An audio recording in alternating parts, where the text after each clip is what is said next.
Hello, this video features my pitch for a social media campaign aimed at exploring ways to keep the Catholic faith alive among Filipinos who have migrated abroad as a part of a Filipino diaspora.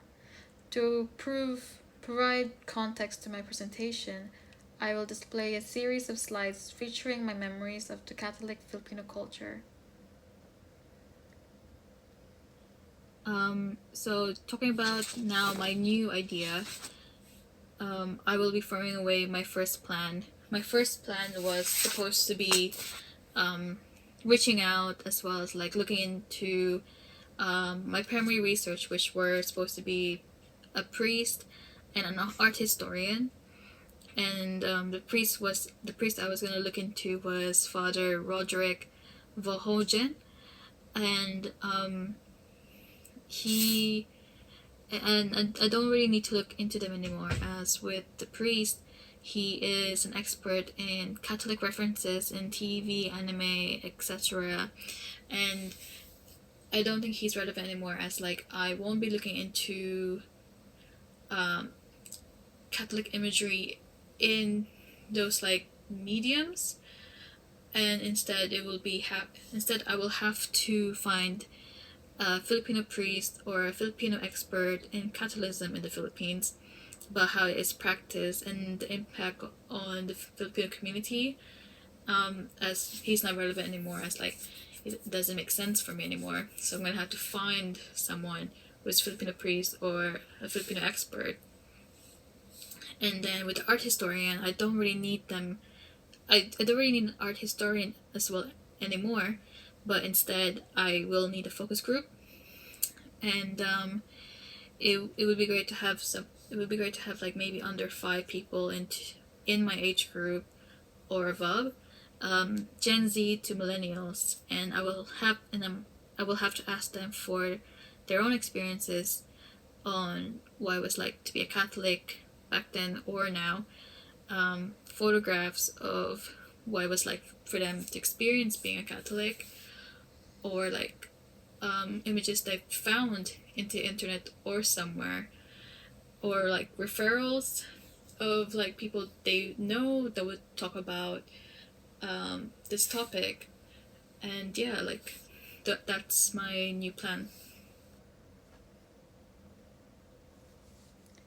This slide showcases statues and religious imagery that are present throughout the Philippines. These religious symbols are a nostalgic reminder to me of how I remember my home country. The statues and images, crafted with intricate details and bright colors, are often used in processions and religious events, where they are paraded through the streets to the delightful of the faithful.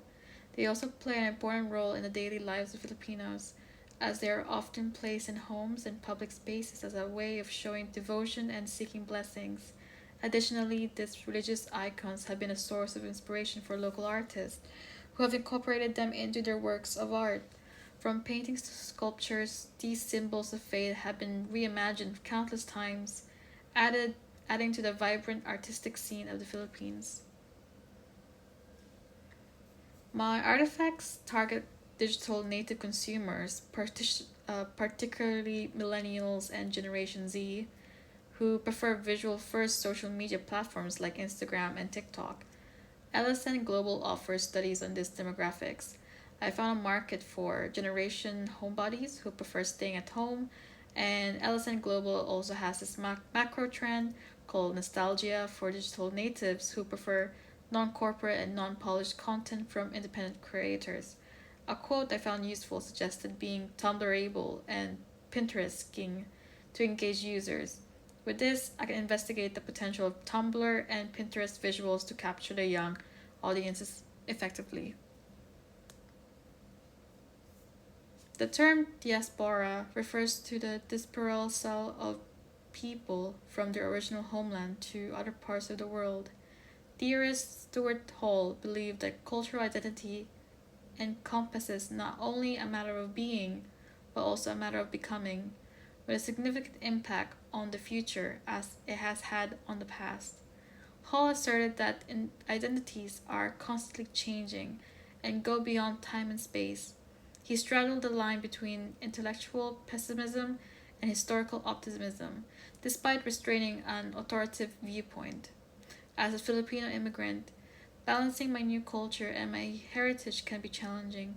I feel pressure to integrate while also holding on to my identity, which can create tension with those around me. This can result in feelings of guilt, shame, and disconnection from my roots. I have a brand strategy to have an attractive aesthetic when choosing photographs and graphic design. Not only that, but I am inspired by Instagram accounts such as Siko Diwa and Sari Sari Studios, which use Filipino retro inspired text fonts, graphics, and photographs. The vibrant, rich Filipino culture I grew up in the early 2000s inspired me to pick this design.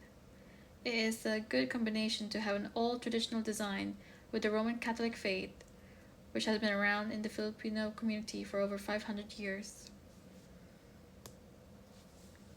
Using TikTok for our social media campaign can be a smart move. It connects to our specific digital consumer. Memes and viral posts are popular forms of online content that have gained significant traction. They often use humor and relatable concepts to convey complex ideas in simple, accessible ways, making them an effective way to engage with our audience. And it'll be easier for us with our topic.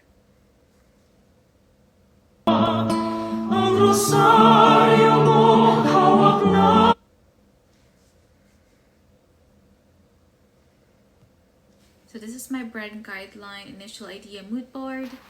And this part is the graphic content inspiration in my mood board brand guideline. And you can see the retro visuals that I got from the Instagram accounts that I'm inspired for my artefact. With those visuals, I started to think about the fonts I want to use. I'm looking at Adobe fonts because it's easy for me to use, and as I need to constantly make quantities, so it's very accessible for me. I've said primary font that I need to have is serif, as it needs to have the strokes similar to Filipino jeepney painted text coatings. And for photography, videos, illustrations to use, I'll be looking into free to use sources like Unsplash, as well as old photographs I found in books, or make my own illustrations, or ask family members in the Philippines to send me pictures they can get from the Philippines. Due to a family emergency, I had to fly from the UK to the Philippines. However, as my dissertation topic is Filipino capitalism, I plan to make the most of my time in the Philippines by visiting prominent collocations like Quiapo. Quiapo is an area in Manila is known for its use of Catholic symbols. It is the old downtown of Manila and is popular among locals and foreigners.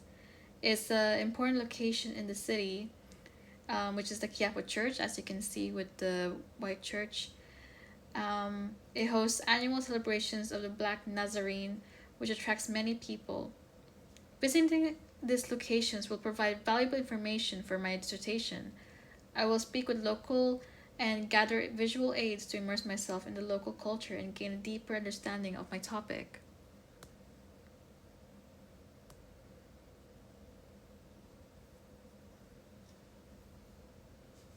This TikTok feed with short and snappy videos could serve as a potential representation of what a social media campaign may look like. However, it's worth exploring other social media platforms such as Instagram, which has a larger user base and greater potential reach. In fact, there is a controversial theory that suggests that Instagram may be more effective for this particular campaign due to its emphasis on visual content and the fact that it allows for greater flexibility in terms of the length and format of posts. By leveraging Instagram features, we may be able to create more engaging and impactful social media campaign that resonates with our target audience and help us achieve our goals.